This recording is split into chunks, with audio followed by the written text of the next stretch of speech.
Ano bang pwedeng gawin para hindi ka na mag-dentures? So, if you guys want to find out how we did it, stay tuned. So, itong patient natin for today, kung titignan nyo yung ipin niya, ay talagang iba-iba na yung itsura, yung size, yung shape, yung color, kasi may mga jacket, may mga natural tooth, tapos naka-dentures pa siya. Si Bishop, ang problema niya is yung dentures niya, una, pangit na, upbraided na, maluwag pa. So, medyo nahihirapan na rin talaga siya na kumain. So, minsan, sasabihin ng pasyente, matanda na ako, gagawin ko pa ba yung ipin mo? Of course. Kailangan mag-enjoy ka pa rin. Habang matanda ka, enjoyin mo yung pagkain, makipag-socialize, meron kang confidence na ngumiti uli, makipag-usap. Lalo na to si Bishop, siya ay minsan nagsasermon pa siya sa church. So, napaka-importante pa rin na maganda yung ngiti natin. So, ang ginawa natin mga kaibigan kay Bishop ay tayo ay nag-implants, tayo ay nag-fixed bridge sa upper, yung lower, dito lang natin nilagyan ng implants at nilagyan natin ng fixed bridge sa baba.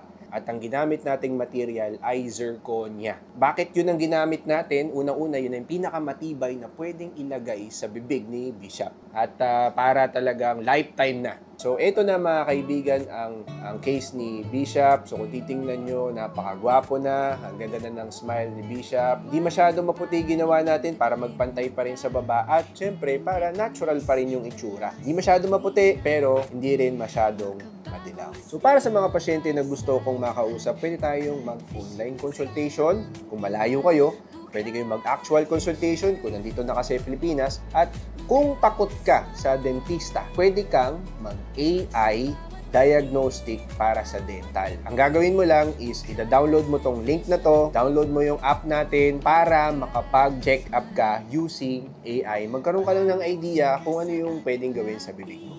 So, thank you guys for watching my videos, guys. Ako nga po pala si Doc Sly Bukad. And goodbye.